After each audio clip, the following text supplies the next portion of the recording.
Welcome, everyone. Bem-vindos. Boa tarde. It's a great pleasure to see you all here. My name is João Bill. I'm a professor in the Department of Anthropology and at the Woodrow Wilson School, and I'm delighted to co-direct the Brazil Lab, Luso Afro-Brazilian Studies program at Princeton with Pedro Meira Monteiro, our dear colleague, who is currently on leave and sends his warmest regards from Brazil. We are very grateful to PIERS, the Princeton Institute for International and Regional Studies, for supporting the Brazil Lab.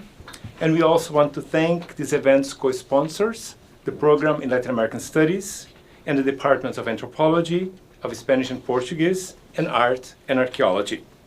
Special thanks to our wonderful postdoctoral fellow, Miquel Mugi, and to the extraordinaire Carol Dopp, our manager, who helps to make all this happen. It's our great pleasure to have Lilia Schwarcz back in Princeton. Lilia is a professor of anthropology at the University of São Paulo and has been a global scholar and a visiting professor at Princeton for the past few years.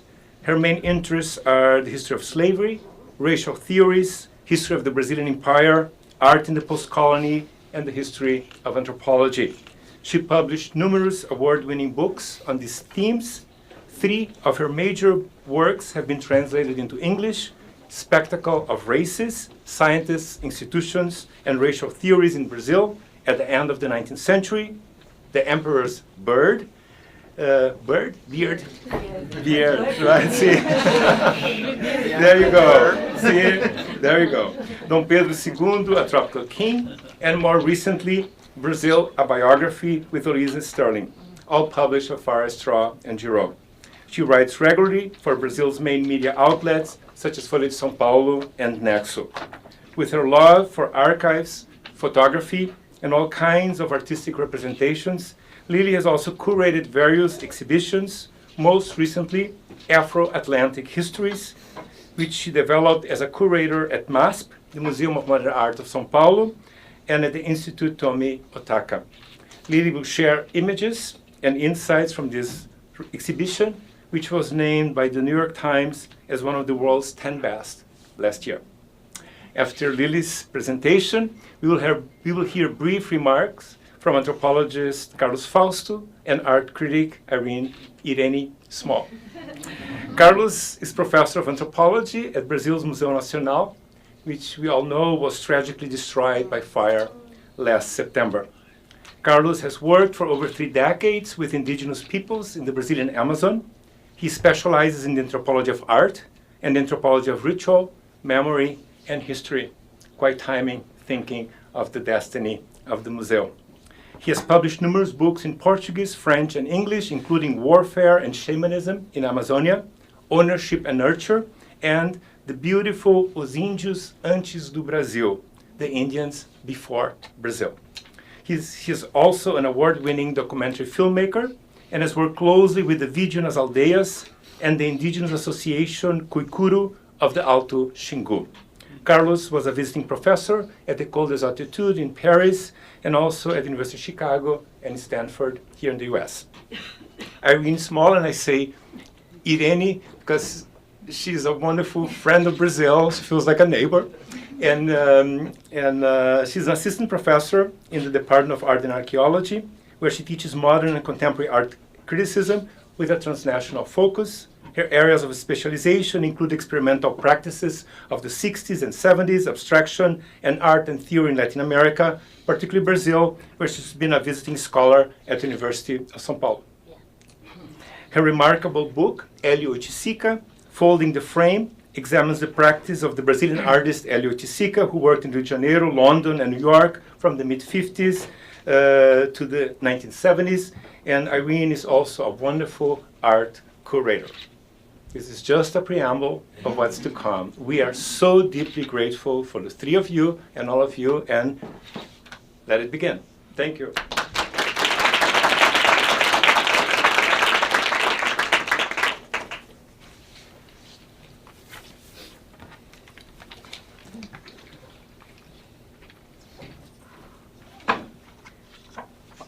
I want to start thanking Professor João Bill, Miquel Mugi, and the Brazilian Lab for this invitation. It's really an honor I also want to thank my colleague Carlos Fausto from the Anthropology Department from the Museu Nacional do Rio de Janeiro. I want to share my revolt and friendship considering the tragedy that happened in this important institution in Brazil, o Museu Nacional. I also want to thank Irene Small.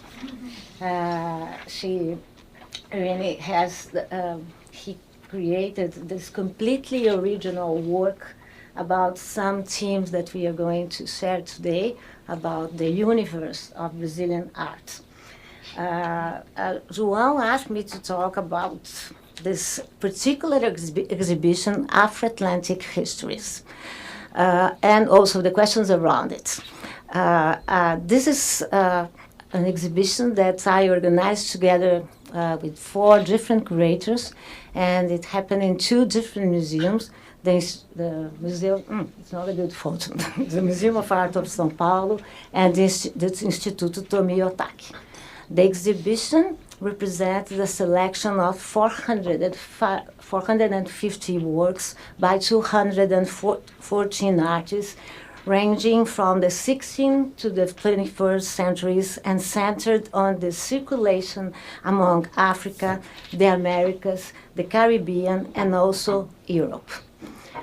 The exhibition closed last year, in 2018, and 2018 is not a coincidence. In 2018, Brazil completed 130 years of the abolition of slavery.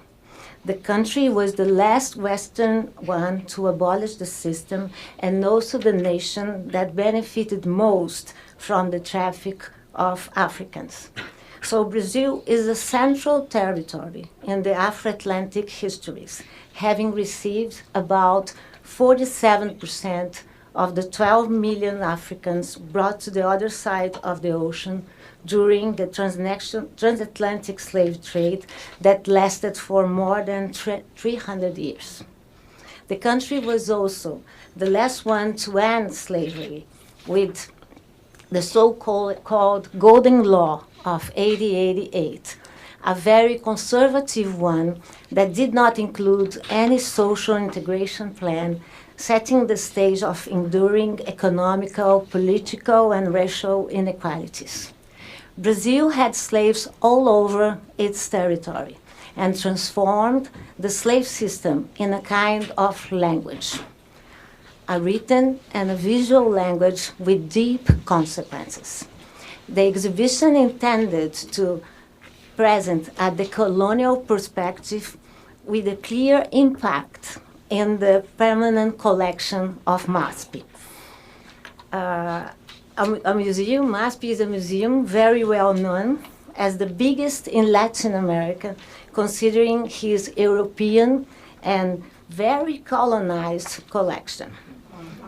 The main philosophy of the curatorial team, as I said, is a collective team of curators that started at MASP in 2015 with the venture of people that worked together with Adriano Pedrosa, our main curator.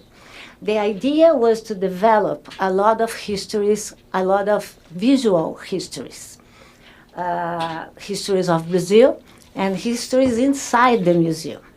We opened this series with an exhibition called Histories of Childhood in 2016. We continue in 2017 with the histories of sexuality. And in 2018, we opened the Afro-Atlantic exhibition, Histories. Brazil, as I said, had slaves, no, sorry. Go ahead. The exhibition avoided chronological and or geographical organizations in a way of also avoiding traditional classifications. The exhibition was divided into 8 thematic sections featuring maps and margins, emancipation, everyday life, rights and rhythms, portraits, roots and trenches, Afro-Atlantic modernism, resistance, and activism. I'm not going to talk about all of them. I will have no time. I promise you want to be sharp. And I will show just some images to give you an idea of what we try to expose, we try to show. Maps and margins. This particular section of the exhibition focuses not only on the so-called Middle Passage of this brutal triangle between Africa and the Americas, but also on the flux and reflux between the continents, to borrow the famous phrase by Pierre Verger, the French ethnologist, photographer, and a Babalawo, priest of Ifa, who made Bahia his home. Scholar Paul Gilroy proposed the notion of a black Atlantic, a fluid space with no specific frontiers, where African matrices and identities infiltrate and occupy cultures and territories in the Americas, the Caribbean, and Europe, where the ocean becomes a liminal territory that challenges national frontiers, and the ship a very important symbol, a living microcultural and micropolitical system in motion. Not unintentionally, the nautical motif is present in the exhibition. Rosana Paulino draws on the well-known plan and section of a slave ship in the center of the work, widely reproduced and used by both slave traders and pro-abolition campaigners. In her work, the artist suggests a patchwork of images of brains, referring to the practice of craniometry, as well as Portuguese styles and photographs by German August Stahl. Paulino's title, The Permanence of Structures, suggests that much of this subject is still widely known in Brazil and disseminated. Emanuel Araújo, in Emanuel Araújo's works, he has arranged 31 wooden sculptures representing human figures carved using a Yoruba technique. The general aspect of Shio also evokes traditional African sculptures sharing formal similarities with Mambara human figures carved in wood. Radcliffe Bailey portrays a dark ocean from which ropes emerge to illustrate navigation routes between different Africas and Americas. The image is also a complex landscape populated by African orishas, African sculptures. Aaron Douglas, that you know very well, translates into image the moment when Africans were imprisoned on their continent. In the middle of the canvas, the main character looks at a star, a symbol of hope and freedom, and a reference to the North Star, which guided runaway slaves in the United States toward freedom in the North. Hank Willis Thomas illustrates a fictional map of an Afro-American continent. The title is very good, A Place to Call Home, Africa and America. Finally, two large textiles, one from the 18th century and another one from the 21st century, are set against each other. One of them is part of a series called Little India, produced by the Manufacture de Gobelin in Paris. Litters confirm the hierarchy imposed by slavery. The tapestry, with lots of baskets of fruits and flowers, suggests a voyage through an exotic landscape, a product of European imagination. The title highlights a foundational geographical misconception, the confusion between the Indies and the Americas. The rich tapestry contrasts with the rough and dark artwork by Ghanaian artist Ibrahim Bahama, in which pieces of clothes used in bags made in Southeast Asia to transport Ghanaian cocoa are reutilized to carry different products used in the everyday life. In the sense, the displacement of the material reflects the harshness of the trip and a sort of refugee against the global transactions that cross north and south, east and west. Emancipations. This section puts together visual representations of violence and freedom, also contrasts colonial with decolonial images. For example, the German naturalist Juan Moritz Hugendas shows slaves comfortably lodged in the hull of a slave ship, lying on bunk beds and in hammocks, chatting and napping. In contrast, the planned section of a slave ship reveals that cramped conditions on board. Many contemporary artists have revisited the image of the slave ship in a critical way, including Brazilians Paulo Nazaré, Cândido Portinari, as well as the Cuban Gilberto de Lanús. Edward Antoine Renard painted a slave rebellion on the open sea with the immense figure of a black man on the floor. On the floor, we can see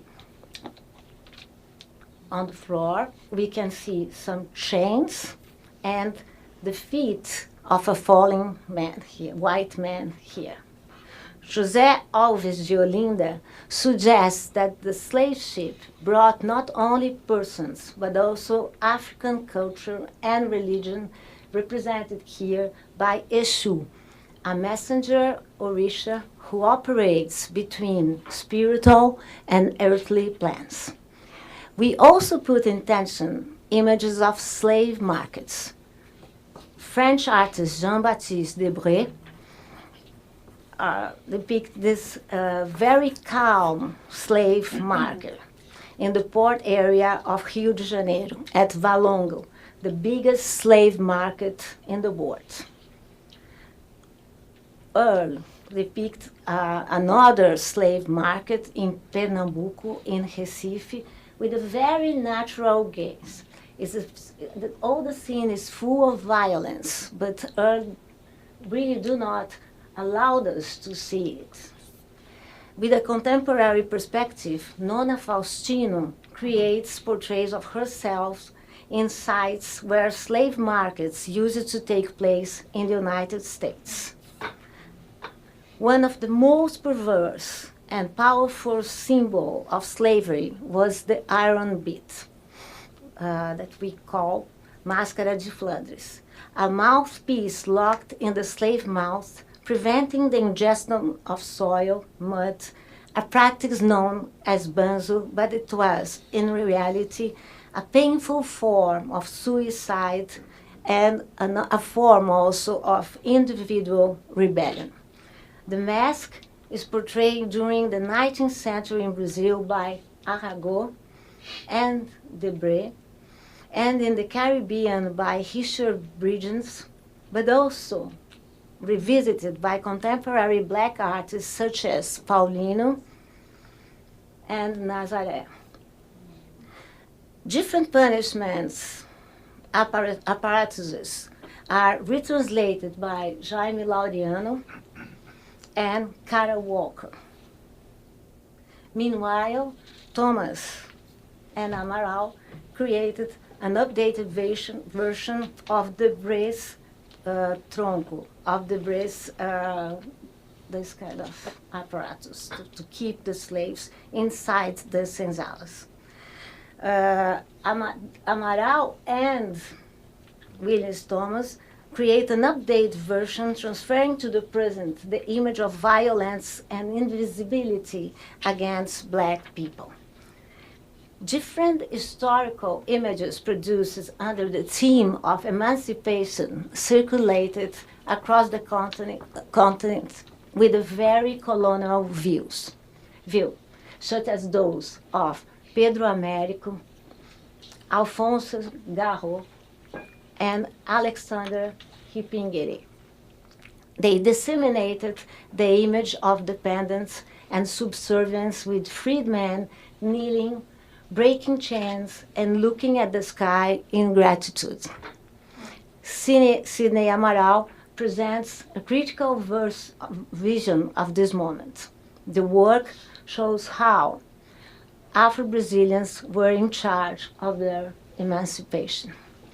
In the sense, a wall recorded some black leaders such as Samori, Zumbi, Prince Oba, Harriet Tubman, and Lima Barreto. There are also a multitude of photographs that portray the freed population in completely different situations. The idea was to create new visual memories and histories in Brazil, a country that deals with great difficulty with his past. Portraits collection. Portraits collections typically display images of kings, emperors, religious leaders, and members of the elite. There are almost all portraits of white people, usually white men. Representations of black men and women are rare, and individual portraits even rarer. This form of social invisibility prevails in visual politics and image conventions. So, these sections present a black portrait collection. In the two paintings commissioned for this show, Dalton Paula creates portraits of João de Deus Nascimento, he was not dumb, and Zeferina, two important enslaved black leaders that were both suppressed from the traditional Brazilian history until nowadays. Albert Eckhout lived in Brazil for 7 years during the period of Dutch rule in the country. His series of 4 pairs portraits of Brazilian people are widely known. Here we see black men and black women with child. For a long time, these works were seen as an accurate portrayal of reality. But it's the opposite.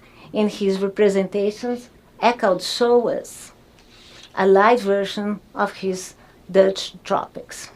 Another Europeanized representation can be seen in this portrait of Francis William.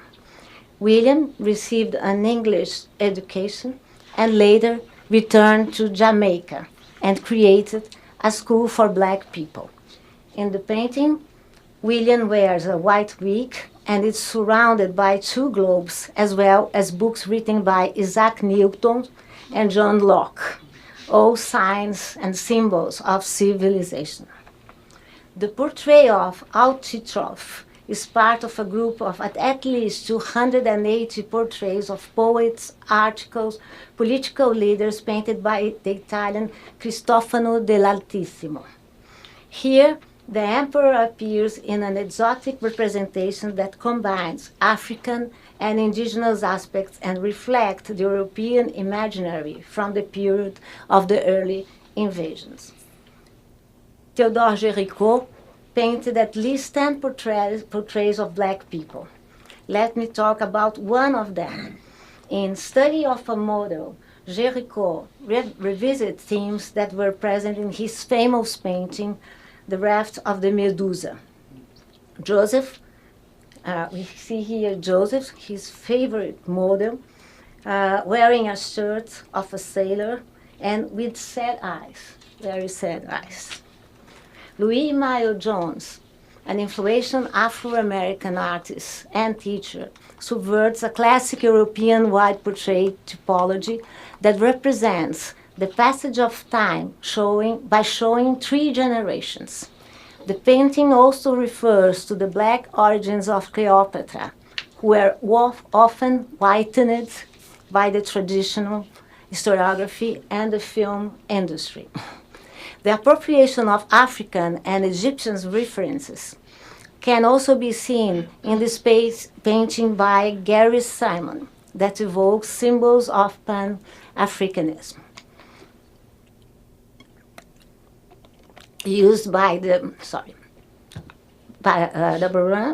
used by the leader of Guianan independence, Kwame Nkrumah, during the country's process of emancipation at the end of the 60s. Dark Rupture James Baldwin is the first of a number of portraits that before Delany painted of his countrymen.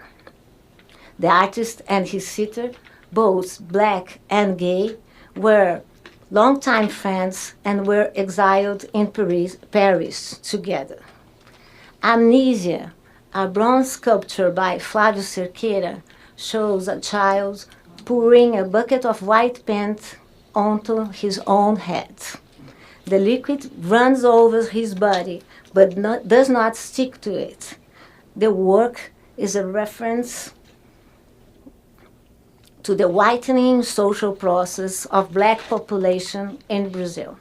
The sculpture in bronze, one of the most noble materials used in art, seems to have been made as a metaphor to avoid forgetting sides of history we should always remember. Resistance and activism. This section shows all kinds of Afro-Atlantic protest languages. During slavery, some of the insurgent practices included destroying sugar mill, burning plantations, stealing, negotiating, and poisoning. Potions made by banana grass, also known as Tame the Master or Acalma Senhor, serve to make masters feel good, calm, but cause convulsion and death. Dalton Paula shows this kind of resistance static in an installation made with 13 bottles of cachaça, the popular sugarcane drink, and parts of banana grass. Bottles featured in Afro-religious rituals believed to bring good luck. In this sense, the small bottles covered with beads used in voodoo rituals in Haiti play the double role of weapon and amulet. Offered in altars, they honor Loa, entities of the voodoo pantheon. In other contexts, they can be used as travail magie, which in Haitian Creole means work of magic.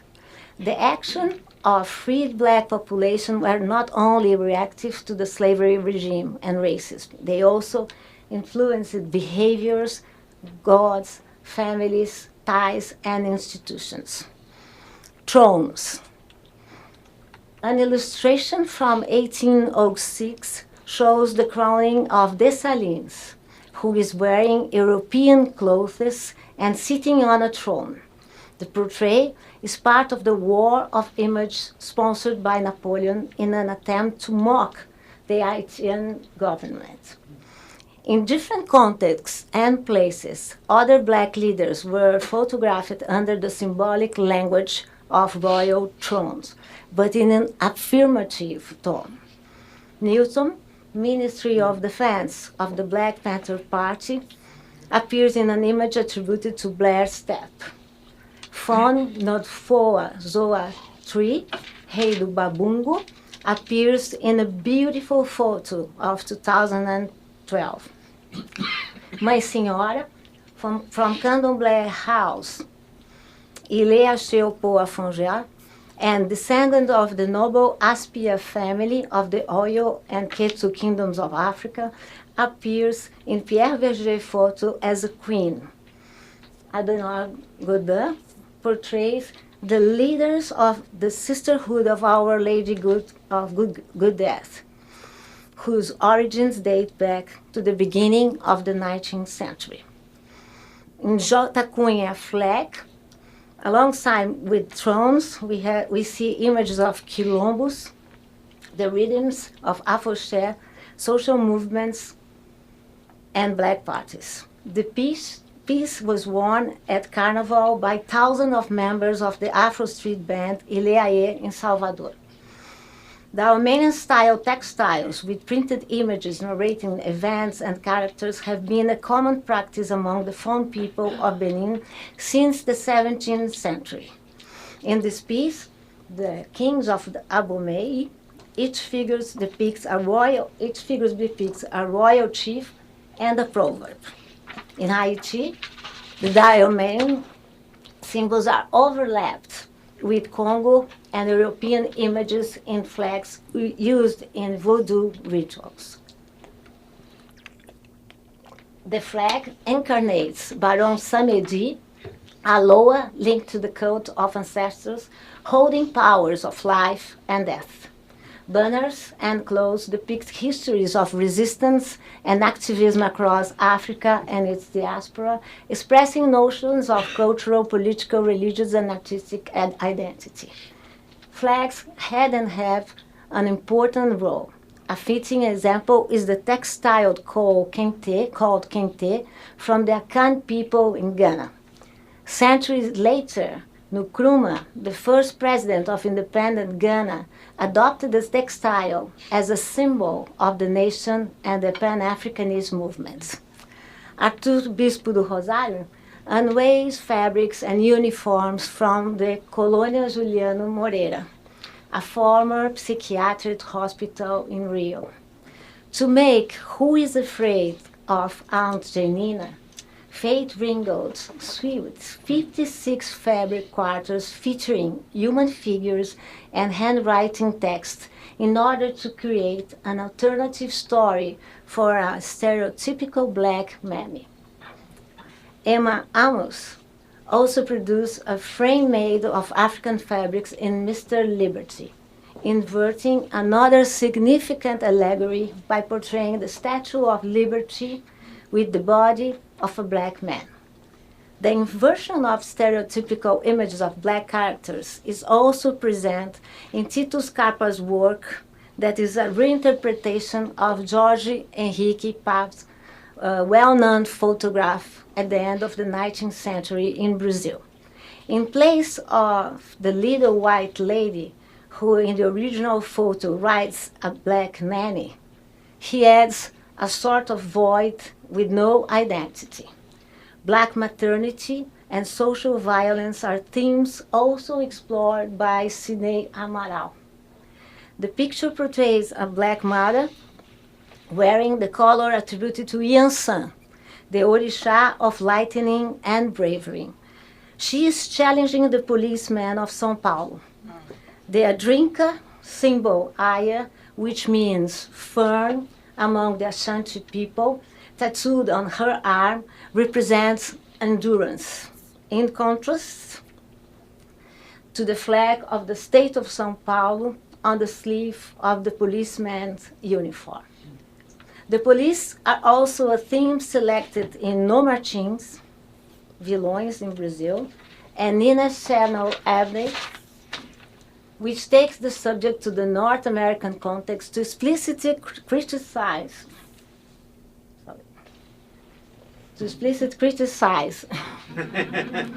President Donald Trump. Demonstrations, banners, and posters have played a central role in visual strategy of anti-racist activism. At the end of this section, we paid an homage to Marielle Franco, Tricia Miller, Amarildo Souza, Trayvon Martin, and other victims of racism who have had their lives taken by murder and or imprisonment. Street posters with the round banners of the Black Panthers Party and the campaign to free Rafael Braga, a young black man whose imprisonment became an emblem for Brazilian institutional racism, suggests the circulation of visual portrait strategies across the Black Atlantic, as well as the ongoing struggle for full and dignified freedom and social inclusion. Can I? One more? Yes. Yeah. Yes. Okay. Rights and rhythms. Rhythms linked to rituals often facilitated channels of communications among Afro-descendants who crossed the frontiers created by European colonization.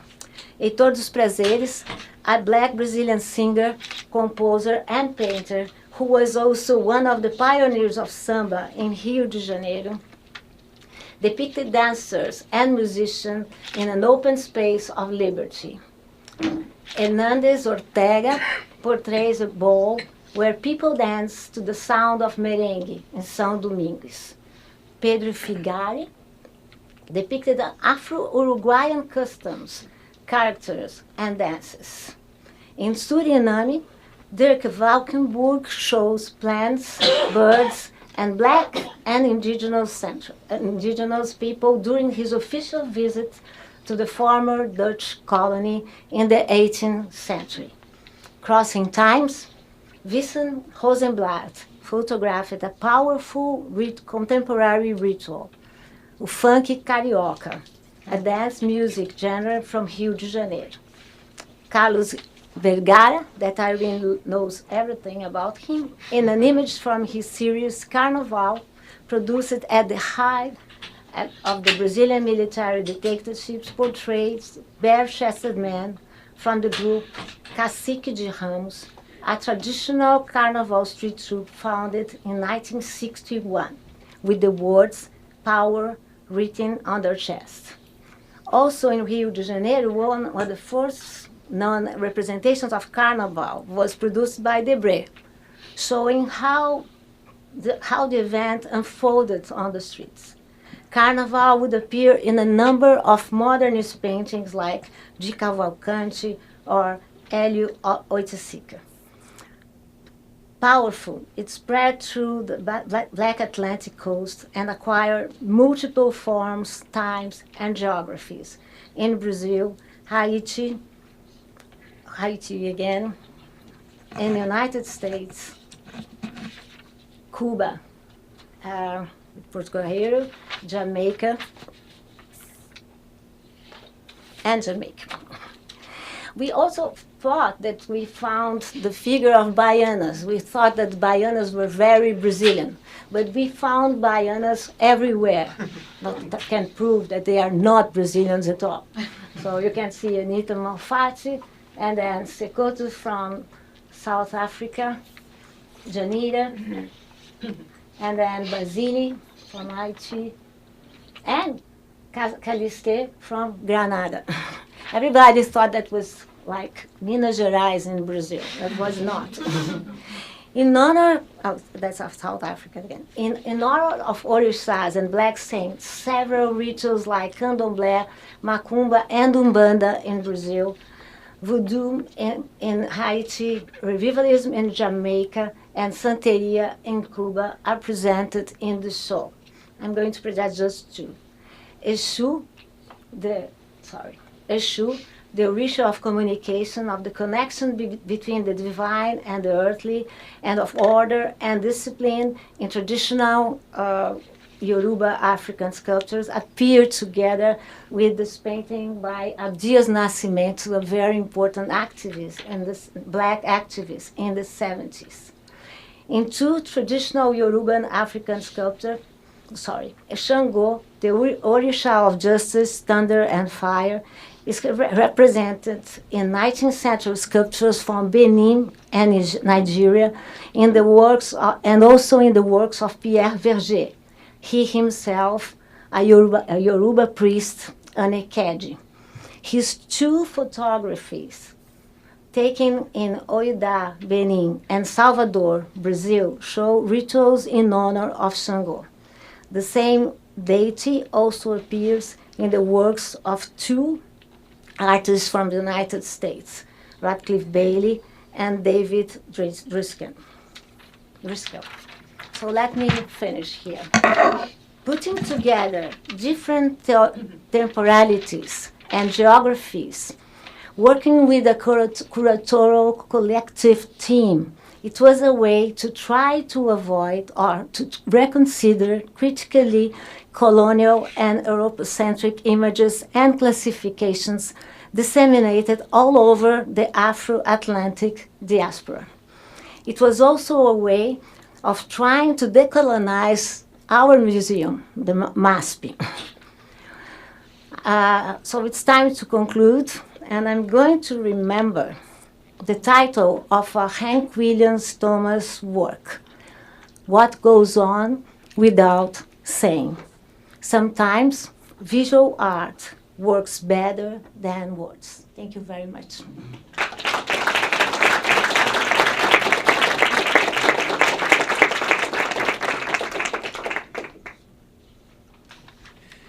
Just a sec for, because I have to get to my.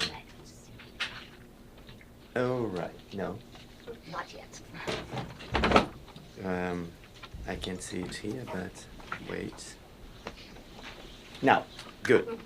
Oh, first of all, I would like to warmly thanks to João, the Brazil Lab, Miquel, and everybody here, and in general, Princeton, be it Princeton University or Princeton University Press. You have had a key role in trying for in the way we are trying to rebuild National Museum, and so I'm not going to speak about that, but I would like to thank you all for that.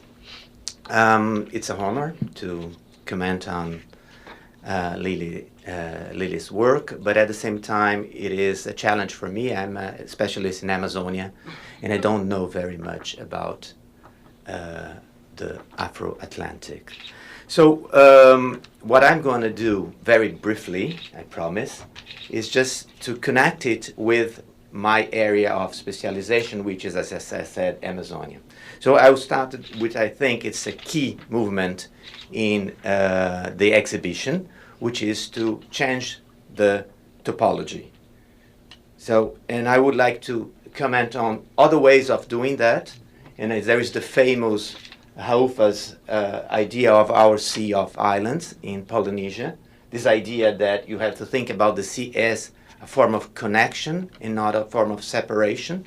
And when you do that, this kind of topological displacements, inversions, like background and foreground, you can have a totally different view of a socio-political process. And this is what I got from the exhibition as well. So I was trying to connect images and make images resonate with other images. So I thought, how can I think about it in the case of Amazonia, if I'm allowed to this hypothetical experiment? So this is the kind of, I think, image of Amazonia that basically everybody still has. It's a place of remoteness and isolation, and we still have isolated peoples living in Amazonia, and this has an important kind of cliche in the mind of everyone, including in the way people think about Amazonian prehistory. So if you move, this is only the representation of the network of major rivers and streams. So if you consider this map instead of this map, we started seeing another thing, which I would call here, in homage to Haufa's Our Sea of Islands, Our Rivers of Forest. So, which is about communication, it's about flow, it's about traveling, it's about network.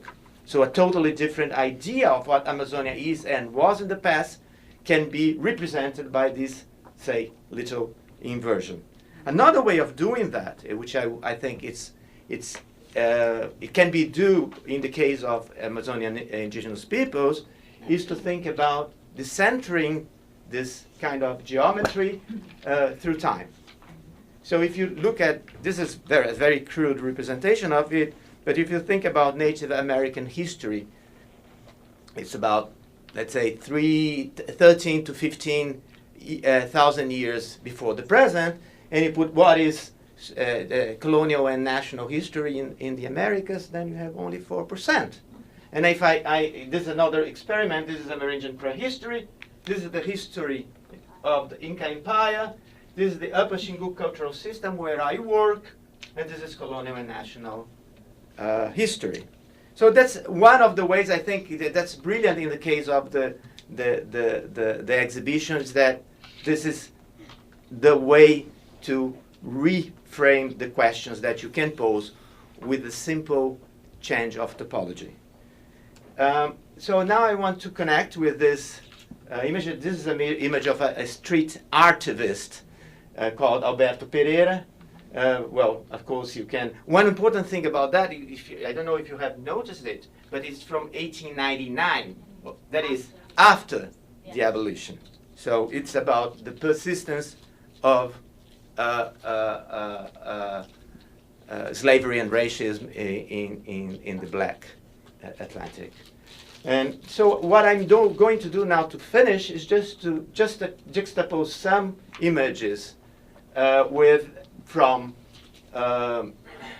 Afro-American artists with images from one single indigenous artist called Denilson Baniwa. So that's kind of trying to make it resonate with what the exhibition that Lily brilliantly presented here was all about. So this is about religion and the church. This is Alberto Pereira, and this is Denilson Baniwa. And if you read Denilson, do that on the internet, Instagram, and so you have the text. I'm not going to go into it because it's going to be too long. Same thing about schooling, and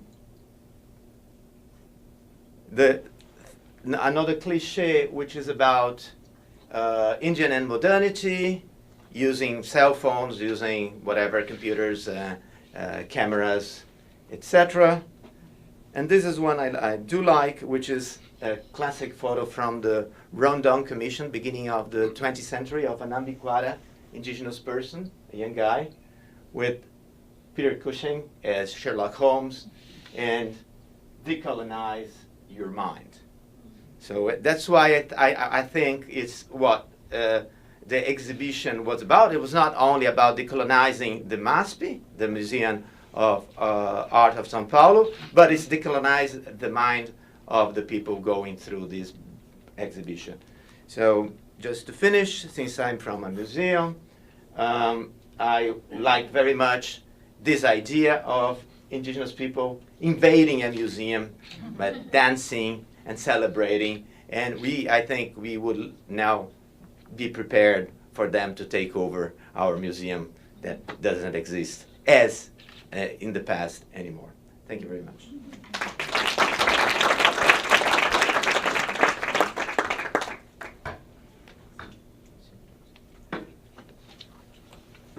Hi, good afternoon. So I actually don't have prepared remarks, and I don't have the luxury of having seen the exhibition, which causes me no great pain, but I hope to still see it in one of its iterations. And so I guess in terms of my comments and thinking about this exhibition, it sort of comes to me at a moment in between. I've just come from teaching a class. I'm teaching with Professor Cristina Freire, also from the University of Sao Paulo, called Museum as Laboratory. And so those questions have been very much close at hand. Also, we have an amazing speaker coming tomorrow, Fred Moten. And so the kind of occurrence of these two on either side of this presentation of this important exhibition has resonated with me in various ways. And both of those contexts brought home to me the question of representation. So I just wanted to sort of think about that for a moment, because representation is a kind of urgency, particularly within the historiography of Brazil and many other places. But what gets represented, especially at a place like MASP, which comes from this very elevated kind of history within the culture of Brazil as such. So representation is a kind of necessity, but it's also a paradox, a problem.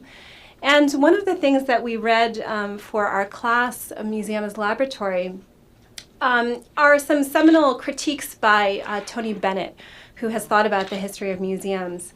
And he argues that the museum is structured by this kind of fundamental paradox. And the paradox is a kind of mismatch in which essentially you have the rhetoric of the museum, which is always aiming for a kind of democratization, a placing of the subject within a position of presumed power.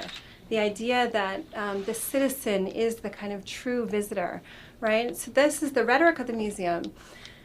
And the mismatch is that the actual functioning of the museum, its apparatus, its technologies, in fact differentiates. So instead of producing a kind of democratic public, what the museum does functionally is to differentiate that public, to discipline the conducts of that public. And because you have this fundamental mismatch, Bennett argues that efforts to reform the museum that aim at the question of representation, about making that democratic public more inclusive, more representative, are always doomed to fail, not because they are not necessary or that they don't have some kinds of political effects, but because the need is insatiable, that we will always need more representation, and that representation itself cannot do the work entirely of deconstructing these apparatuses. To go to this point, decolonizing our minds is really tough work, right? Mm-hmm. And it involves a kind of epistemological shift. And so one of the things that Tony Bennett puts forward is, instead of thinking about representation, to think about what is the relationship between the museum and the possible publics that come, right? And how are those publics, how are they made available to make different kinds of statements using the museum as a kind of vehicle? So one of the things we might talk about, I think that the exhibition itself, the objects itself, are one part of a much larger political program that MASPI has undertook. And if we isolate the objects from that larger political program, I think we're only seeing one part of the picture and how we might sort of change this episteme. The question of representation, I think, also comes in relationship to the other figure I've been thinking about, Fred Moten, the kind of limits of representation. And he talks about Frederick Douglass, right? This very famous opening of Frederick Douglass's narrative, and he talks about the hearing of his Aunt Hester screaming as she is whipped and raped, and that this resonates in various ways. And he writes, I began to consider that the scream's content is not simply unrepresentable, but instantiates rather an alternative to representation. Such consideration does no such thing as empty the scream of content. It makes no such gesture. Rather, it seeks after what the scream contains and pours out, and after the way that content is passed on too terribly and too beautifully in Black art. And so I think the important thing for me there is the idea that representation itself is false when we think of it as making content fully available or legible to us, and that there is a kind of excess that is this necessary content. And so one question to pose to an exhibition of this nature are, what are the ways in which we can understand representation working and not working? I think when I was looking through the catalog, there are many works that also instantiate different modes of presenting a work of art or an enunciation, an instructional mode, for example, a performative mode, a ritualistic mode. And so I wondered if those were ways in which we might think further about these possibilities. The other thing I think is important, I guess, as an observer and also an admirer of this really critical work that you're doing at MASPI, is that these historias, and again, to hold on to the difference between the English and the Portuguese, that historias are not simply histories, but again, all of these other modes of narrative, is that they contain these multitudes.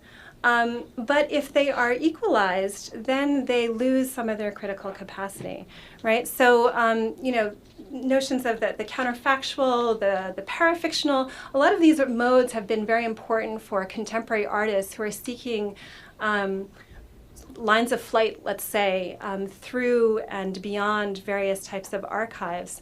But those modes are also very much in operation in terms of these historical artifacts that present these rosy, sentimental views of the slavery period, for example.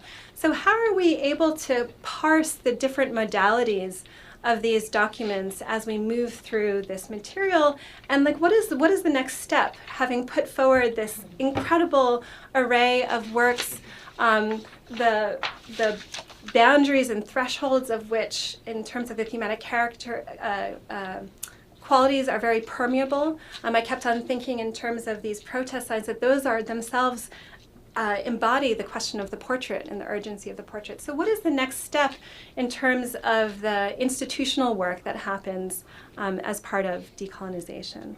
So those are just some preliminary thoughts to hopefully get us started. I'm sure there's lots of questions in the room for Lily.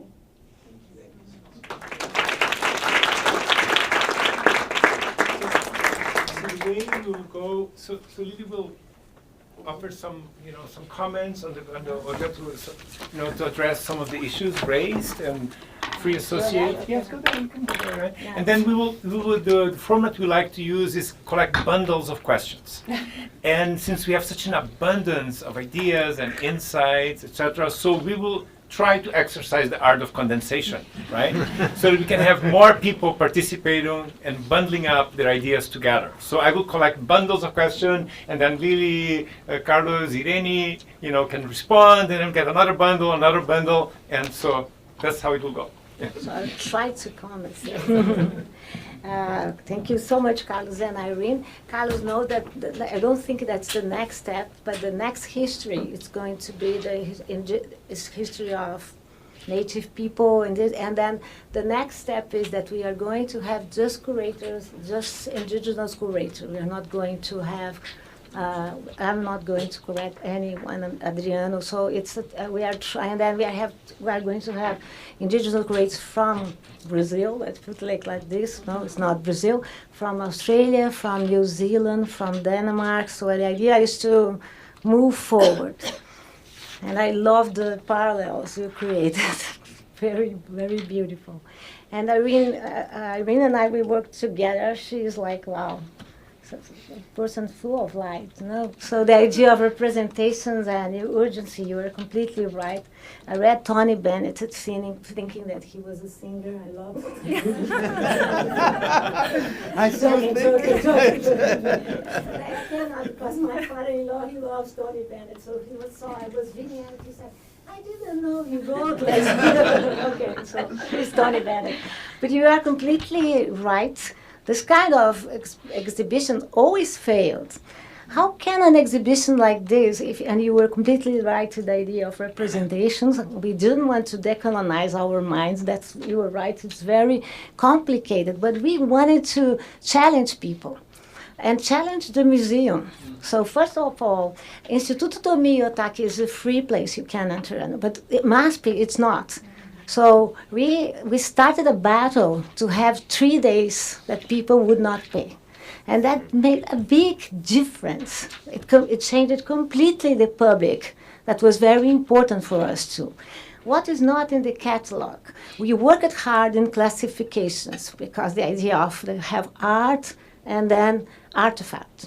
And then you have, so we worked hard on art and naive art. So we tried to change, and we tried not to use this kind of classifications that you know everything about it. We also, before the exhibitions, we always have 2 international seminars that we say that it's open to the public, but it's mostly for the curators, for us to learn and try to use the idea. We also started, because of the exhibition, a scholarship at MASP. So hiring people, Brazil is passing through a very difficult situation because of PEC. We cannot hire professors. So hiring people that would work with pieces of MASP. And it's very good because now we have a net inside the museum. We also had a lot of performances during the whole period that it's inside the catalog. And it was very interesting because mostly black women, and they challenged us a lot. And the thing that can remain is that we are trying to reconfigure MASP. because MASP was created by the couple Barges. They were very good, Pietro and Lina Bobardi. But the division of the museum, that it's a very modern museum, and I must say, MASP is located in Paulista Avenue, that is the heart of São Paulo. So the world passed in front of us. So we were always worried about the world that is passing in front of us. So we are trying to change what is very natural in the museum. What is very natural in the museum is that in the second floor, you have the permanent Pinacothek. And then there you have all the Europeans. So Renoir, Van Gogh, everybody you can find. People, they are astonished. And then in the first floor and in the how do you say it? Ground floor, we have the temporary exhibitions. And the idea was to create a transforming Pinacothek. And it's very funny because we received a letter of a person what's the idea of transforming? Is the idea that we don't want to stabilize, and we are including the artists that are presented in these different histories. But we just received a message from a person that wanted to go and to see the Pinacothek in transformation, and he says, when can I do? Because it's not finished. No, and we said, no, it's in the process. No? And also we are challenging the direction of MASP in order to buy other kinds of collections, indigenous collections, African collections, to buy new photographers, new artists like Amnesia that you saw that we just bought. So the idea is to create a more various catalog. We are working a lot on this, and I don't know if we are going to succeed, but there is a lot of movement. For example, when we opened first the exhibition at MASP, and it was really a performance in the Paulista Avenue. It seemed that São Paulo was inside the museum and that the city was empty. That was the sensation. And then we had to open the exhibition in Instituto Tomiotaki, and they wanted to open with something new. So we talked with the Movimento 3 de Fevereiro, and they built beautiful flags. And they open the flags in stadiums, in shows, and there was one particular one that I loved. Where are the blacks? That was very strong in Instituto Tomiotaki because the blacks were not there, were outside. So the flag was outside. And the movement inside the museum, it was like this, because we wanted to have it first in Instituto Tomiotaki and then in MASP. And then the directors of MASP, they said, no, we cannot put a flag on the facade of MASP. That's forbidden. But the French 3 de Fevereiro was so strong and so important that after a month, MASP decided to put on the facade of the museum. So I think we are going to fail. You are completely right. But we are, no, I got it. Fail in your sense. I got it, and I like it very much. But we are trying hard. Let's see what's going on. And thank you for explaining the idea of histories. I don't know if you got it correctly, but it's in Portuguese. You have history as a discipline, as an area, and you have histories. And when you tell a history. So the idea of histories in plural, it's like this, because you can go there and you can tell another history. Mm-hmm. Thank you so much.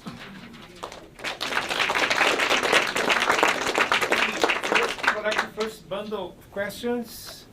Who wants to get it started? Marilia. Yes, thank you very much. Thank you very much for the combination and what is Brazil that bringing to us. It's very ritual, and this time with the Afro, Atlantic, and the indigenous, and very nice to meet and Christina and on the museum as a laboratory. So I think my comment is a little bit in relation to the activist part what Lili just said about the Movimento 3 de Fevereiro and the black women participation and the Marielle's. 嗯 murder that will be, 嗯 will be 嗯 will be a tribute here to her on March 14th, right? So what I'm trying to is a comment and a question and an anguish that we all have. It's the museum destructed in the case of the National Museum with all the indigenous Amerindian collections that is lost. And the rebuild of this, how in partnership with Princeton, what is this new project will be, and the Afro-Atlantic history, particularly in Brazil, in the contrast with the street murders and assassinations of the black population as the majority of people suffering terrible violence, indigenous and black communities in Brazil. So I don't know if it's a question, but it's how all this part of this process, and I do think that the burn of the museum was kind of the signal of what the new government was about to arrive, and the exhibition also kind of part of a whole movement that auto-affirmation that was growing in Brazil for the past years, and that now is going to flash. So it's a terrible crisis. So how are you envisioning your work? The institutions, the museums, with the silence of the streets now under this new government, or terrible moment that we are living. Sorry. No, not sorry. You spoke like crucial questions. I think they are lurking, in our minds, and I think we think of them. So we should collect a few more comments or questions. Yes, please. Ayala, yeah. Afro-Atlantic is such a big term, such a big concept. How did you go about deciding what would be included and what wouldn't? Right. Okay, yes. Arcadio, and then, yes. Yes, thank you very much to all of you for this wonderful presentation. Let me, I think I have the same question about the context. The political, cultural context has a lot to do with the meaning of democratization of the museum, or the lack of it, or the impossibility, as Irene was establishing, whether it's sort of utopia. So let me go back to the idea of my friend Eduardo Cadava has this beautiful title, The Climates, and the climate.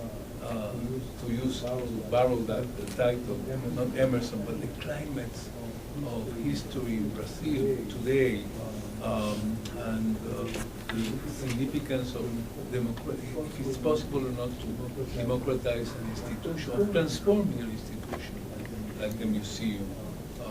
And I would like to take that image that you presented, Nelson's image, because that implies occupying, no? The idea of occupying a sort of insurrection, occupying a space, the sense of a place too. What does it mean when there's the possibility of occupying a place and transforming it, which is what that image suggests to me, and I would like to have your thoughts on that. Whether the museum, the goal of the museum is to not only educate and discipline and punish, but also to transform itself. The possibility of transforming itself, which is what Tony Bennett and Irene was hoping. Even the current climate. Is that possible, or is that a sort of utopia that we have there? Always question. We have one more question for this round, and then for the second round, Christina will get with you. Yes? Thank you, Lilia, for a wonderful lecture. I would like to hear you a little bit more about the politics of museums. What is the relationship between, how you see this kind of a relationship between big museums as maps and Miyotaki and the small museums which focus on in some specific some kind of exhibitions, black people and native people and some kind of challenges and occupations, as in Rio de Janeiro, for instance, some kind of ruins as the future project of museum features close to the Maracanã, and that right now doesn't exist. It's a kind of occupation. Let's invite you guys all to respond. Carlos, you continue, and then we all respond because those questions are addressing issues that you guys try to be brief. I will not enter into the whole and long discussion of what is going practically on there, but let's keep on more in the general discussion, basically about what a museum as an institution with its history can be. I mean, is there a limit to the museum as a form, or are there other ways of doing that, etc.? That's an important question. I think museums are not that bad as people think, first of all. Otherwise, we would not be discussing it and doing things and people going to it. And because I have very close indigenous friends who live in the Amazonia, they come to Rio, we go to the museums, they want to see that. So it's important not only to see indigenous artifacts. So I think museums are quite important. They are an important instrument for knowledge making and to decolonize our minds, which does not mean something that will be finished sometime. It is unfinished, to speak like Schwarcz. It's unfinished. It's a process and something that we have tried to. So this image, what I think is, okay, it is occupying, but at the same time, through a celebration. This is a dance, and it's not a war dance. So it's an image also of life and ritual, something that, of course, museums can absorb, can be transformed by, can transform them as well, because whenever you sort of take something that is necessarily unfinished because it's something that repeats itself, transforms itself, and you put in a museum, the idea is that we are going to freeze it. But this idea of, something that can stay in a museum forever, that's the idea of something that is frozen, is not true. Think about the fire. The objects, they have a new history, a known history now, but it's a huge transformation. And if you think about other let's say, artifacts in these museums here that are being digitized and circulating everywhere, that's another life. So I think we have to think about museums in a very generous way. I think they are pretty good to work with. Difficult, so.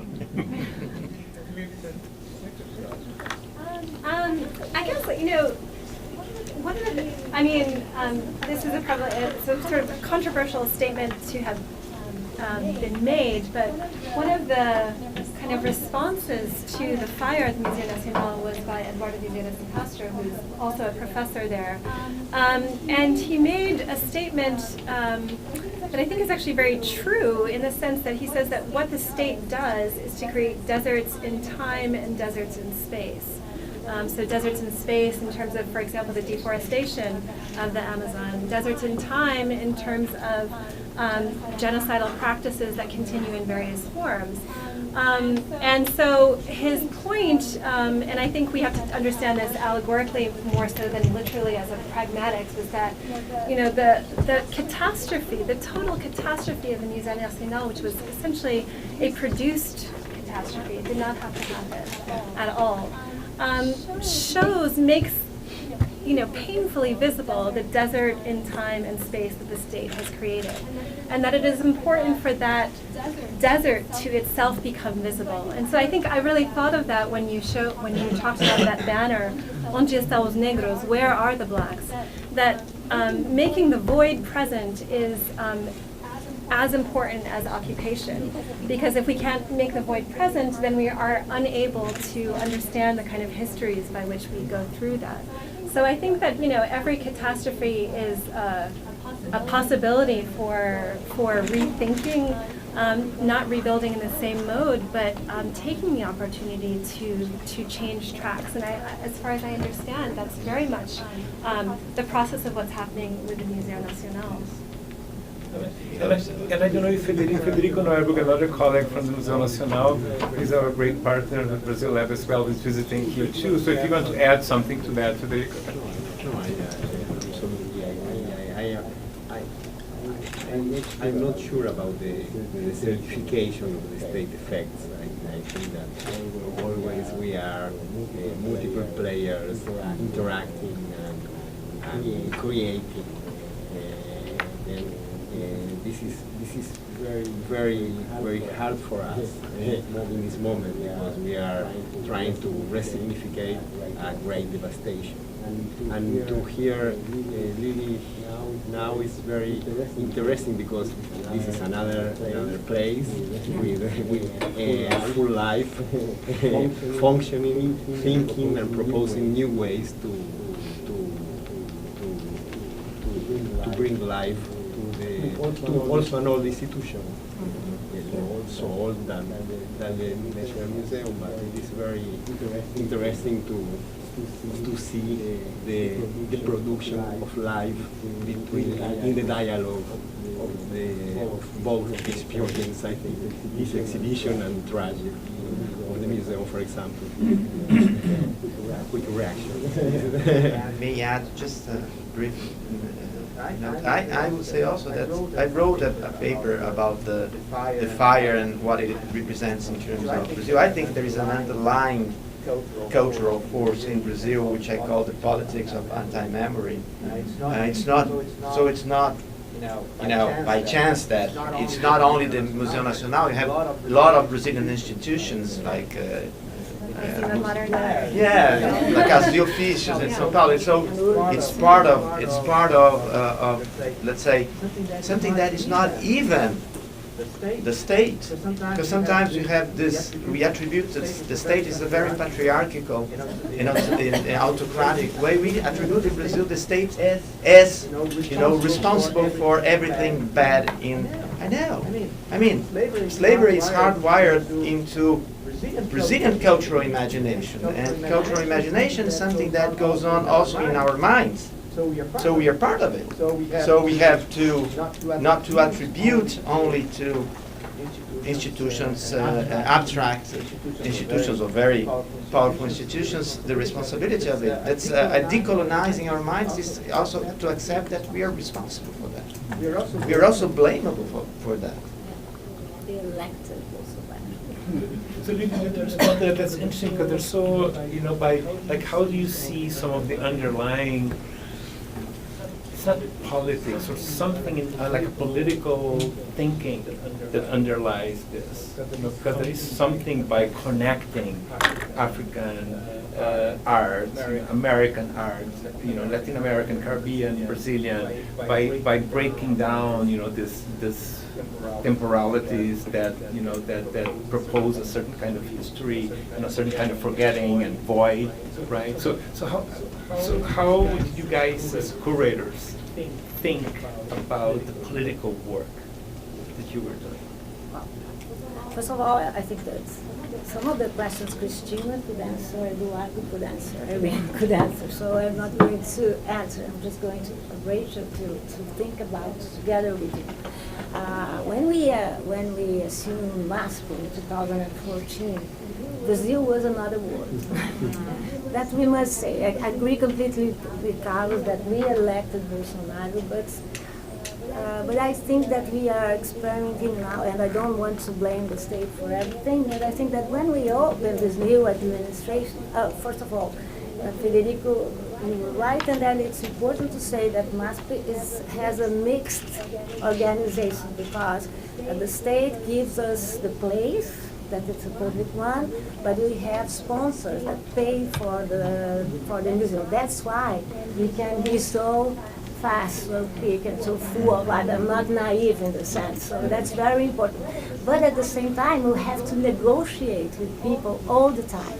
For example, the image that I showed about the histories of childhood, that we put together Renoir, the two girls, and Barbara Wagner, the two, and they said, no, you cannot make it not like this. Renoir is our postcard. You cannot put Renoir together with Barbara Wagner. And then I wrote a piece, no? And I'm saying, pay attention, the two girls are very proud of themselves, their clothes, and the two boys of Barbara Wagner are playing the same. And it was very important. It was not very much real, but it worked like this. So it's a good way, as a teacher, to speak. No? So I have a state as my not owner, but as a state, my boss. It's very interesting how we have to deal. It's Paulistana oligarchy, that it's a very strong one. And part of this elite elected Bolsonaro.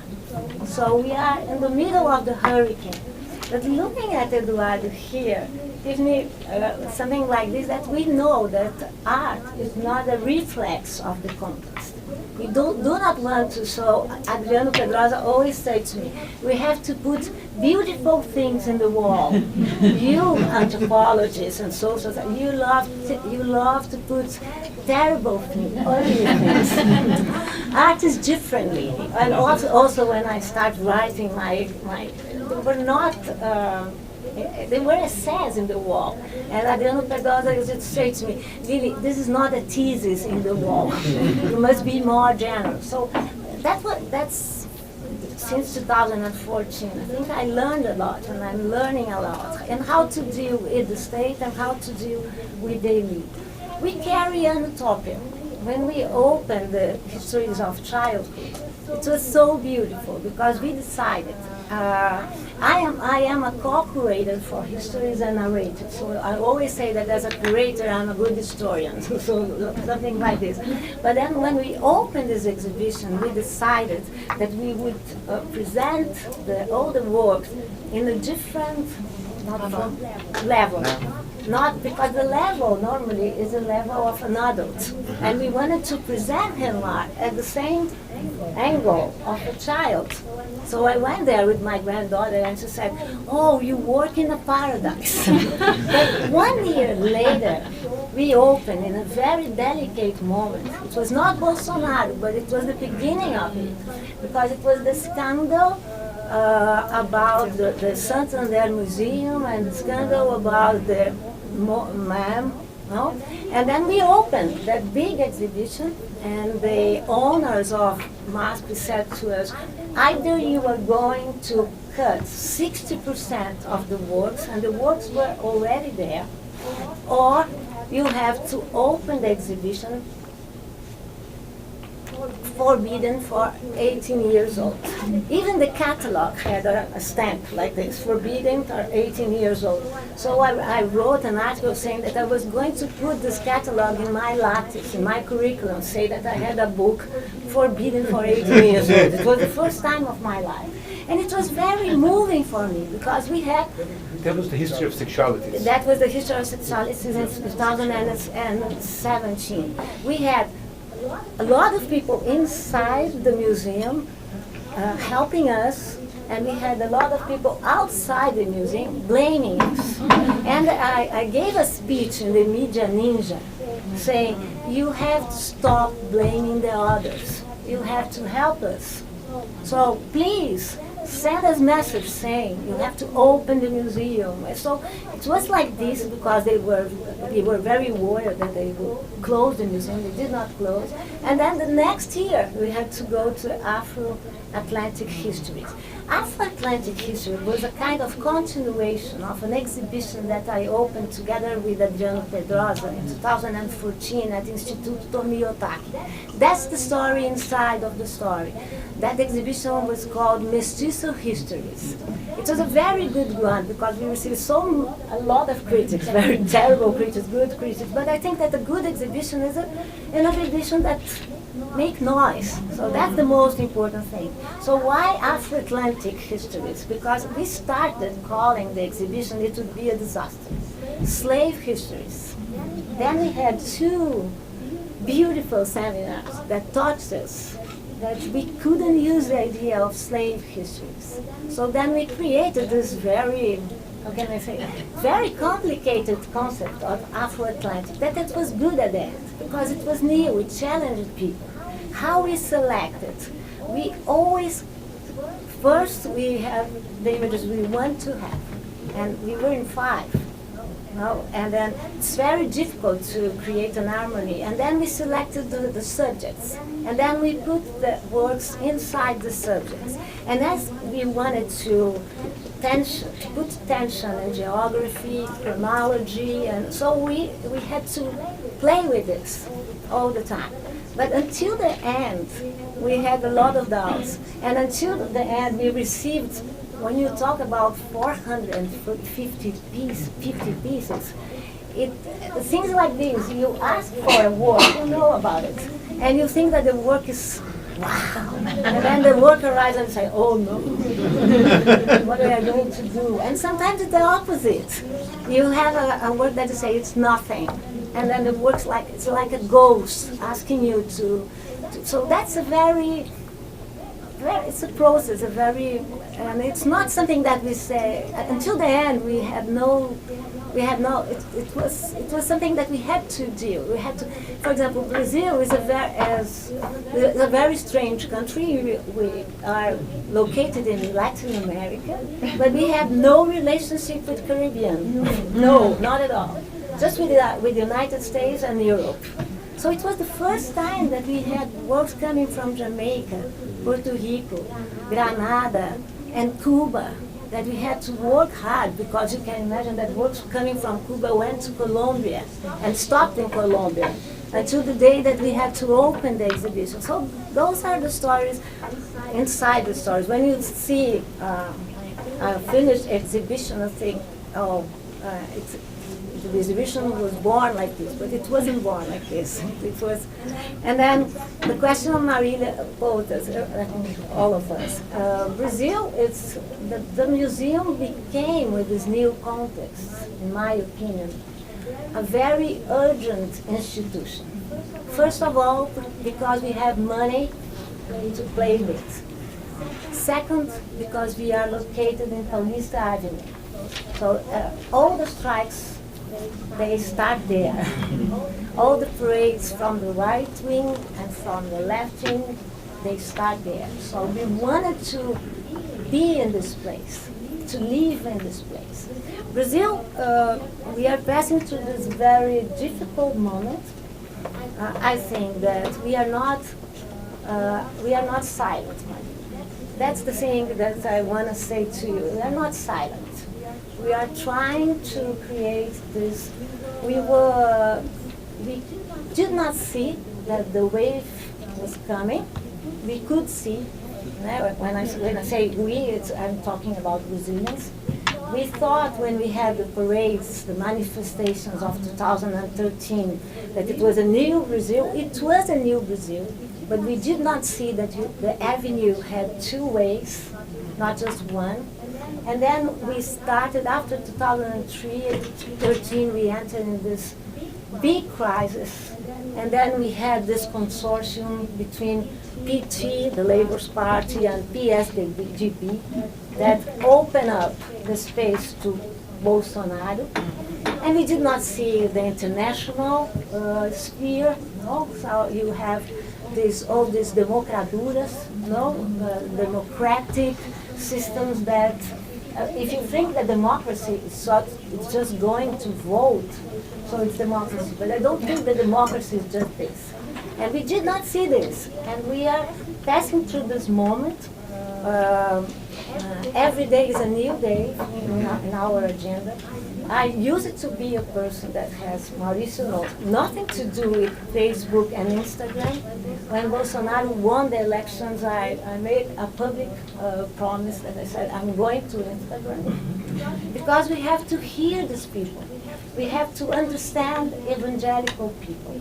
We have to understand the population that voted Bolsonaro. If we do not want to be called esquerdopatas, we cannot call them just right patas or something like this. So democracy is always, in my opinion, an incomplete, an inconcluded process. Democracy was created 2,500 years ago, as Arcadio asked me to talk about it. And democracy, they were very much against the clans, the families in power, and we have a family in power. I just wrote an article about Lilia King, the 3 daughters and our 3 sons. In the case of Lilia King, they have 2 terrible daughters and 1 good daughter, the youngest one, and in our case we have 3 terrible sons, and the youngest one is the worst. No? So I compare, but the thing is that Brazil became very urgent. And then I think that democracy is like this. You would never have rights. To have rights, in my opinion, it's something that you gain. But you have to fight to keep them. So why I said we are not silent? Because we understood that we have to fight for our rights. But saying this, I don't think that black people that entered in the university because of the quota system and affirmative action will go back. I don't think that women that won important positions, I mean, in the industries and the university, they are not going back to the kitchen. And I don't think that the LGBTQ population that created the biggest parade during the period of military regime, it's going to disappear. So I agree with Carlos. The museum can be a very colonial place, a very European place, but can be a space to try, to try new projects and to accommodate this new moment in Brazil, that it's a moment that asks us to go to the opposition in a very like citizens. So I think that every day is a new day. Today, for example, our Minister of Education asked schools to sing the national anthem and asked the people to film, that it's not legal. And she went back. Damaris, our Minister of the Citizenship, Damaris says beautiful things as she saw Jesus in the goiabeira, in the guayaba tree, and then she pretends that we will have princes and princes, but you know everything about it here in the United States. So perhaps that's the challenge, to recognize that they are not they and that we are us. We have to deal with it. Let's collect one more round, very condensed, and then we have a final word. So we had Cristina, and then you, and then Benedito, and then Mauricio, and then Nikhil. Yeah. No, it's very quick. I just want to compliment Lilia that we are here together to meet the university and telling her that last semester we talked about the exhibition Insight. I went with my students at USP to see both exhibitions, Histórias Afro-Atlânticas, and here we have a session today talking about exhibitions with Irene in our classroom. But I would just want to make a comparison I'd like to hear you about. Because I think in Brazil we are related to catastrophes and absences when we talk about patrimony and heritage. That's about it. We can see this history coming and coming again. And when you talk about Histórias Afro-Atlânticas, your histories, I think your Histórias Mestiças and Histórias Afro-Atlânticas talking about the absences that we do not see, and then we can have an issue to talk about, something that's coming again, so an absence you can talk about. But this is an exhibition. And then comparing to the situation of the museums themselves. I come from a public museum, and that's not the reality we have. We cannot see, because it's still in absence, many of the stories, and many of the possibilities that we should or we could have to preserve collections, to make them more seen. It's so difficult. So I just to remember again the situation of the fire, and we have the last fire Museu Nacional, but we have other fires as well. So the story of the catastrophe that comes again, right? The Museum of Modern Art that was on fire in 1978. So this idea of the fire is a symbolic destruction that always comes again. But it's not symbolic if we think about how we treat our permanence, our heritage that's there in the museums. So just to hear you about this exhibition museum. Well, you already answered most of my question, but it concerns me about the backlash that the Museum of Art received last year from conservative groups, the fundamentalist groups, the scene of nudity that they have. And my question is, are you guys prepared for the tool that all totalitarian regimes use of self-censorship? You know, this atmosphere of being, you know, self-censored, using, you know, what tools they're going to use to produce that kind of thing. Mine is a very brief line. Thanks for a wonderful lecture. I'm bothered by the idea of colonization. How can we decolonize a narrative that has never been as a colonial? I mean, the histories we're hearing have always been framed as, you know, transatlantic passage, case of Brazil, empire, but never as a colonial narrative. So isn't there the challenge to first of all break that narrative and build it again before we can even, you know, treat it as an effort to decolonize it. I don't know if that makes Totally. It's a difficult question. Very difficult. Thank you for the presentation. I have a comment and a question. The comment being that the moment of the catastrophe actually reminds me of a similar catastrophe back home in India, in New Delhi, where the Museum of Natural History also burned down just a few years back. And so the idea of the fire as a motive for negligence of the state, because again it was a fire that was easily preventable. So what does that fire symbolize? And just about 10 minutes away from where the Indian Museum of Natural History burned down was this other set of complexes created during the Nehruvian era in the 1950s and 60s, which the government in power and the political similarities notwithstanding demolished. There was no fire, there was nothing more. They demolished it in order to create a modern cultural center. So you have a fire, which is a sort of this sort of spectral catastrophe that burns down natural history, and the state actually demolishing, not by way of a fire, but demolishing culture. So that context resonates with me. And in terms of the question, I was wondering that, in addition to these really moving and meaningful images, does sound or smell also somehow figure in the curation? I mean, in the curation, apart from visual images and the idea of interrogating these histories through sight,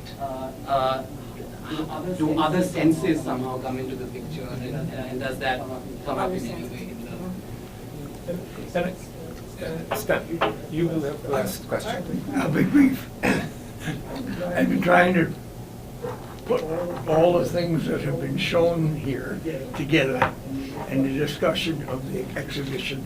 And then I'm trying to ask myself, well, what kind of message am I going to take away from this? And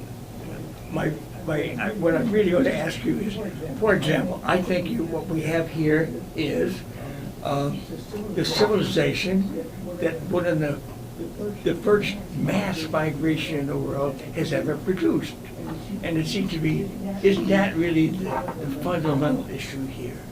And I just wonder, and this is my question, are there any other major elements that you would like the visitor to the museum to take away with them, assuming that they don't know that much about Atlantic history, etc.?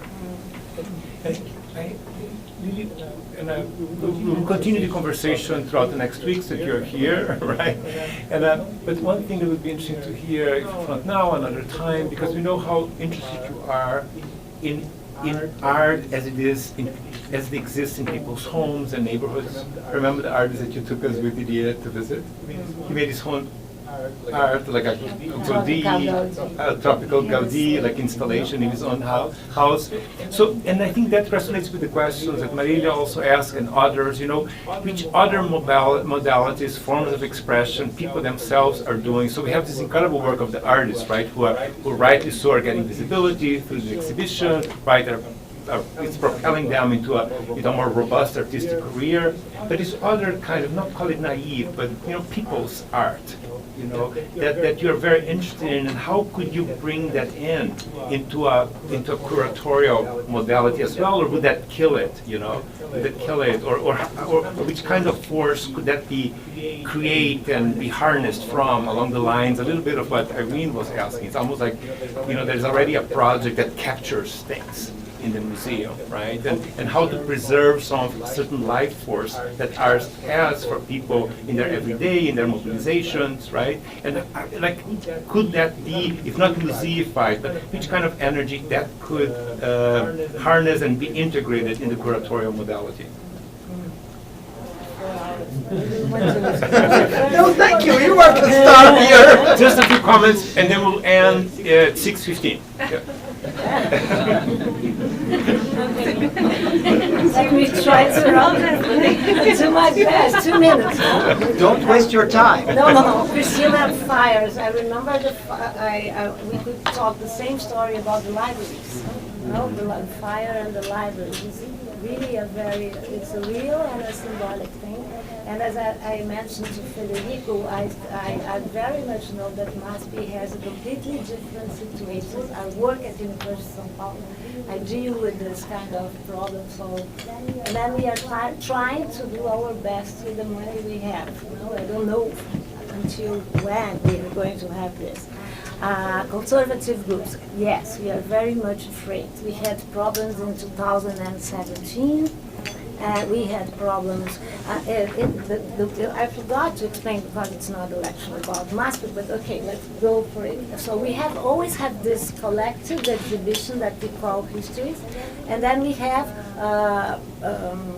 different collections on the same theme. So in those different collections, we try to have all kinds of experiences. We try to have all kinds, and also we try to, because we also know that the curator, it's a figure of power. So we are not denying this, but when at the game we play together with this collective exhibition and the individual exhibitions, it's very important for the equilibrium of the museum. In 2018, we had no problems with conservative groups, but we had problems in 2017. And we had problems when we changed the title of the exhibition, because the owners of the museum explained to us that no one would understand the expression Afro-Atlantic. They eventually said that it was very difficult to say. Okay, I have to say Histories Afro-Atlantic because it's really difficult. We cannot that. So we are all that. For me, that's a good experience because it's a pragmatical one. You have to go there and you have to negotiate with them. As we studied that slaves suffered a lot, but they resisted a lot. And resistance was a question, if you think about Ron Reis, about Flávio Gomes, resistance was also a question, always Carlos could talk about this, and Frederico, resistance was a question of negotiating. So we know that the form of, to keep our plan, we will have to negotiate. And that's can be very, but I don't know, the future is next. We don't know. Next year, this year, we are going to have the feminist histories. And I know that we have a lot of people against us, but okay, every day is a new day. That's the agenda of Brazil now. Other senses, no? That's difficult. We tried, we thought that we would have a section on cuisine. And it would be so exotic. It would be so naive that we dropped this. And then we had a dance experience. We are going to have history of dance, but then we had dances, we had performance. It's not enough. Never enough. You were right. But that's a thing that we really want to deal with. What kind of message? I remember saying that when I was an adolescent, long time ago, I have a friend that I was always worried when we went to a movie together, because I knew that at the end of the movie, he will come up to me and say, "What's the message?"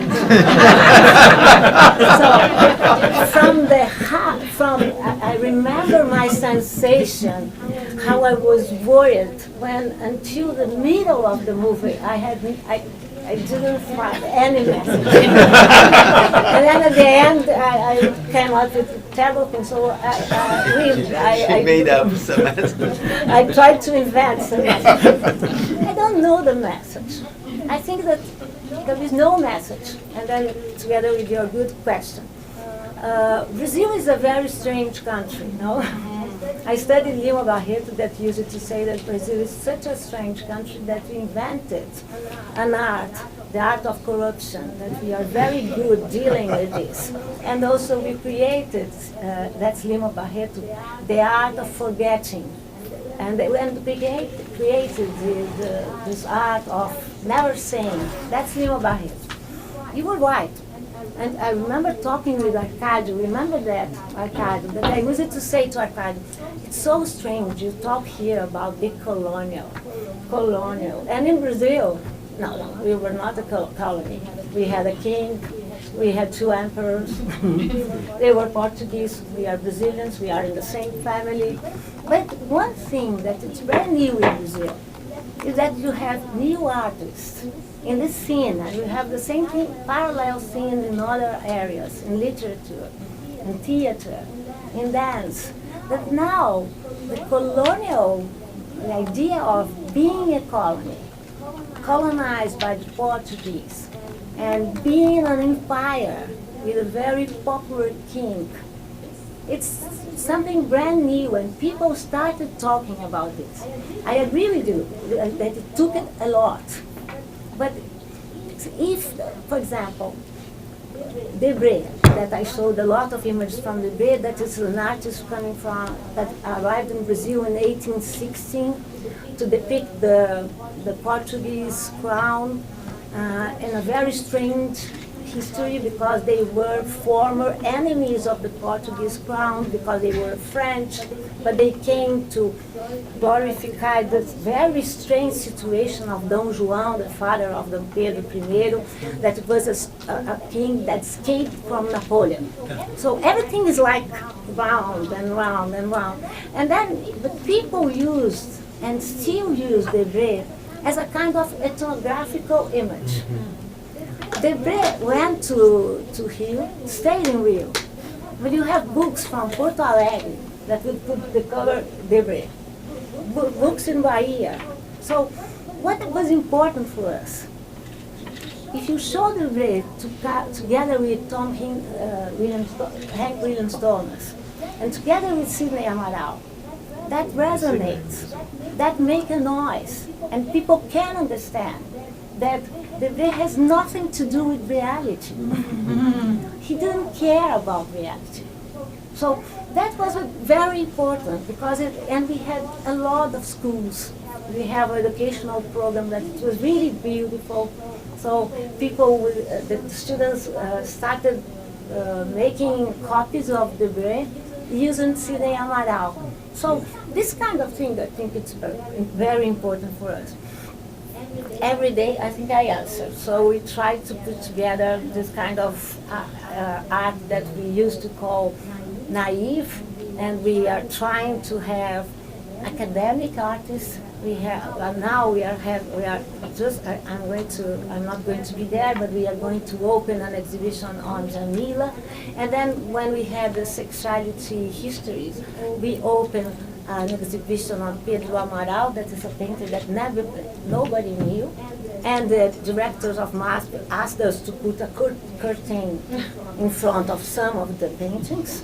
We said okay, and then people were very much against this, and then we took off. That's the game. That's the game. And then, but I forgot. Sexuality, I forgot. I was going to say something. You know, you will remember later. And you'll continue because the next Brazil Lab event is on March 8th with the incredible Brazilian artist Adriana Varejão in conversation with Lilia Schwarcz in this very room at noon. Lunch will be provided, so we want to see you all here on March 8th at noon with Adriana Varejão and Lilia Schwarcz, and then on March 14th, an incredible event that Maria Librandis, imagined, and we are trying to make it happen on Black feminisms across the Americas. Yes.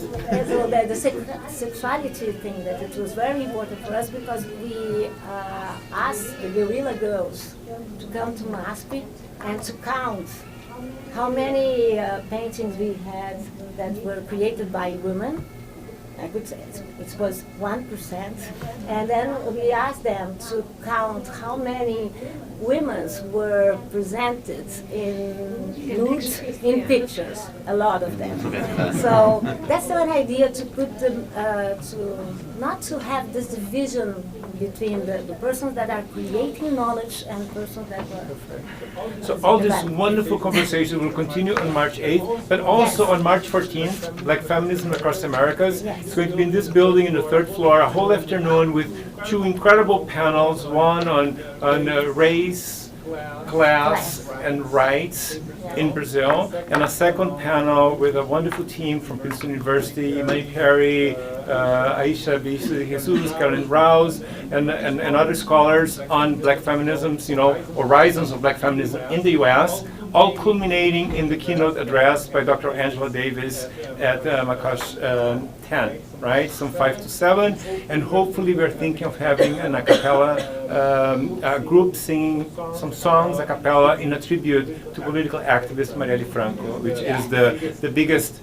absence among us today here in the conversation, but certainly on the 14th. So again, a wonderful thank you to Irene, our vizinha brasileira, our wonderful Brazilian neighbor here from Art and Archaeology, Carlos Fausto, thank you so much, and Federico for being here, and Lilia Schwarcz.